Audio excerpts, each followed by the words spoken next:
हिमालय की उस चोटी पर जहां बादल भी झुककर चलते हैं, वहां एक रात ऐसी आई जो न चांद जानता था न सूर्य। एक ऋषि दौड़ा आ रहा था। उसके हाथ में वीणा नहीं थी, उसके होठों पर नारायण नहीं था, उसकी आंखों में था डर। नारद मुनि को किस बात का डर था? वो क्या पाप कर बैठे? काल की सीमा के बाहर नारद मुनि ने कुछ ऐसा देखा जो उन्हें नहीं देखना चाहिए था। स्वर्ग के एक गुप्त कक्ष में लक्ष्मी माता की एक अधूरी पूजा। नारद ने उसे पूर्ण करने का प्रयत्न किया, लेकिन अज्ञानता में की गई पूजा भी पाप बनती है जब वो वर्जित हो। तत्क्षण माता लक्ष्मी का श्राप गूंजा। आकाशवाणी हुई। माता लक्ष्मी ने कहा, नारद, तुमने बिन आज्ञा मेरे पवित्र मंडल को स्पर्श किया। तुम्हारे भीतर अभिमान है, ज्ञान का अभिमान, भक्ति का अभिमान। जाओ, आज से तुम पृथ्वी पर भटकोगे। जब तक कोई स्वयं ईश्वर तुम्हें क्षमा न करे, तुम्हें मोक्ष नहीं मिलेगा। नारद के हाथ से वीणा छूट जाती है। आकाश में बिजली चमकती है। वो गिरते हुए पृथ्वी पर पहुंचते हैं। नारद कहते हैं, नारायण, नारायण, ये क्या हुआ मुझे? मैंने तो पाप नहीं किया था। मैंने तो भक्ति की थी। लेकिन तब ये भार क्यों है मेरी छाती पर? ये पाप की गंध क्यों है मेरे हाथों में? नारद को श्राप तो मिला, लेकिन उन्हें स्वयं नहीं पता कि उनसे क्या अपराध हुआ है। भटकते भटकते नारद उस वन में पहुंचे जहां आम मनुष्य सांस नहीं ले सकता। पर्वत शांत थे, पर उनकी शांति अजीब थी, जैसे कोई रहस्य छुपाए बैठी हो ये धरती।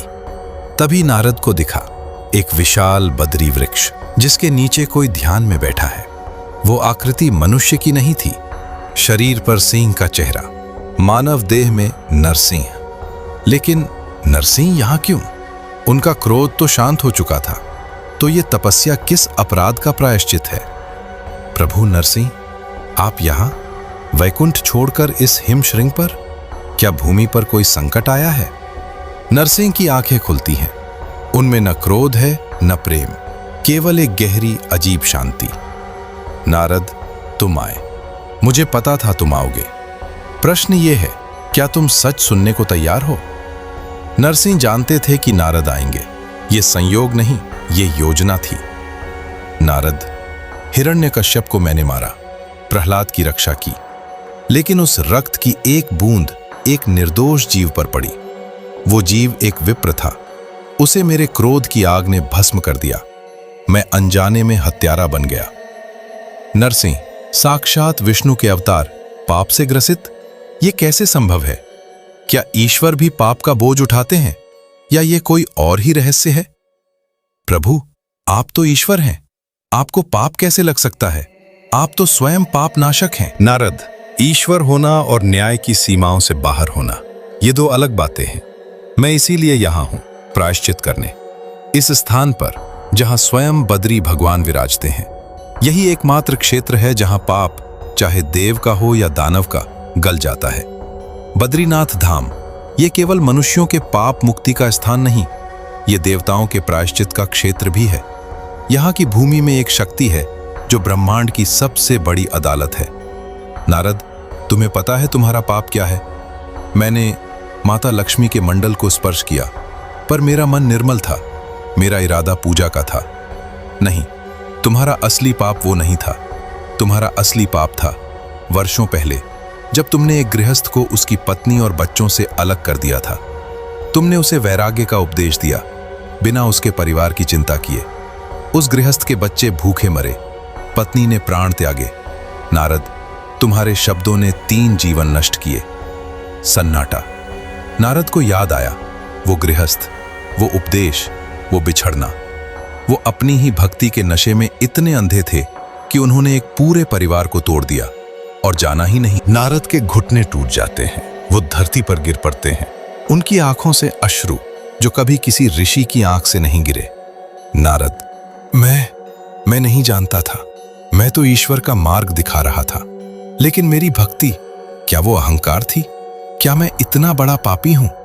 जल के भीतर से एक प्रकाश उठा, शंख की ध्वनि, पुष्पों की वर्षा, और उस प्रकाश में बद्री विशाल पद्मासन में विराजित, शंख चक्र गदा पद्म, मुख पर वो मुस्कान जो सारे जगत को क्षमा कर देती है। नारद, नरसिंह दोनों यहां हो। दोनों के भीतर पश्चाताप है। पश्चाताप ही प्रारंभ है पाप मुक्ति का। जो जानता है वो गलत कर रहा है, वो पापी है। जो नहीं जानता था वो मूर्ख था, पर जो जान गया और टूट गया वो मेरी शरण में है। अब आता है वो क्षण जिसका किसी को इंतजार नहीं था।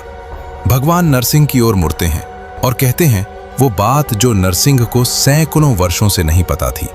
बद्री विशाल, नरसिंह, जिस विप्र की हत्या का भार तुम उठाए हो वो विप्र मृत नहीं था, वो मेरी माया थी, तुम्हें प्रायश्चित के मार्ग पर लाने के लिए। क्योंकि जो देवता प्रायश्चित करना भूल जाते हैं वो देवता से दानव बनते देर नहीं लगती। नरसिंह की आंखें भर आईं। वो निर्दोष थे, पर प्रायश्चित ने उन्हें और पवित्र बना दिया। पाप मुक्ति का अर्थ केवल पाप का मिटना नहीं, पाप मुक्ति का अर्थ है आत्मा का और गहरा हो जाना। नारद, अब तुम्हारी बारी। तुमने जो गृहस्थ को उपदेश दिया वो उपदेश गलत नहीं था, वो समय गलत था। भक्ति की सबसे बड़ी परीक्षा ये है, क्या तुम दूसरे के दुख को अपना दुख मान सकते हो? क्या तुम उस गृहस्थ के परिवार के पास जाओगे, क्षमा मांगोगे, सेवा करोगे, वीणा के बिना, नारायण के जाप के बिना, बस एक साधारण मनुष्य की तरह? ये नारद के लिए सबसे कठिन क्षण था। वो जो ब्रह्मांड के सबसे बड़े भक्त थे, उन्हें अपना भक्त होना एक ओर रखना था और बस एक इंसान बनना था। नारद धरती पर रख देते हैं। हाँ, मैं जाऊंगा। नारायण का नाम जपना मेरी भक्ति है, पर उसके दुख को मिटाना यही मेरा धर्म है। सूर्य उगता है, अलकनंदा का जल सोने जैसा चमकता है, बद्री विशाल का प्रकाश धीरे धीरे लीन होता है। उसी क्षण माता लक्ष्मी का श्राप टूट गया। नारद के हाथ में वीणा अपने आप आ गई, पर अब उस वीणा की धुन बदल गई थी। उसमें अब केवल ईश्वर स्तुति नहीं थी, उसमें एक आम इंसान का दर्द भी था।